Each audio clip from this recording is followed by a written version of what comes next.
And in this position, with a queen hanging, with a knight hanging, with the bishop hanging, Mikhail Tal sacrificed all of them and captured this knight on f6, left all of his pieces out to die. If you try to take the queen, you best be sure to hang on. You can't take anything else. You're not going to castle because the queen is still going to be hanging. So, he took. Now, Tal was able to get away with a move like this because his pieces are well-oiled and coordinated to target his opponent right after the queen is captured. So, Tal plays on instinct. He is like an avalanche. He is like a train whose brakes have broken. He captures on g7, simultaneously threatening to get a rook, but also reopening the diagonal for the bishop. All his pieces work together. Rook g8, and now the culmination of the sacrifice. It is actually not rook to e1, which looks like it wins a queen because it loses a bishop and a rook in the process, and when the dust settles, Tal would be a full rook down.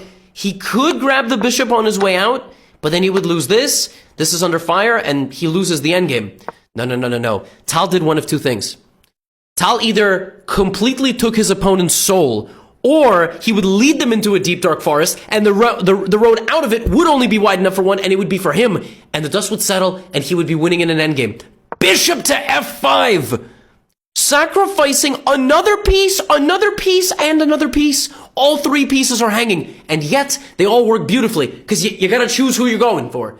If you take the bishop, I get knight to d6, and I win the queen, and I emerge in a better endgame. That very well could be the best move. You can take on h4, right?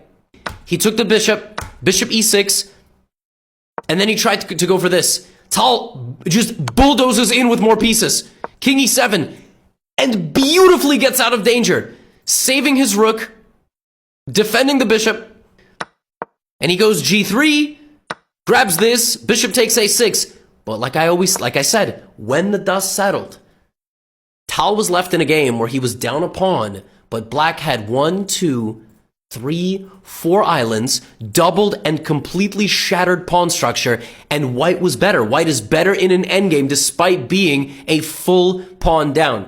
And he converts it expertly. The beautiful thing about Tal was he wasn't just an attacker. He had control of the game in every phase, and black ultimately succumbs to the pressure. You know, there is not much to be done. We go to an endgame, rook a6, rook f6. Look at all of black's pieces falling. At the end of the day, Tal was trained in the pioneer school of chess, under the tutelage of Koblenz, and I will actually show you a game a little bit later.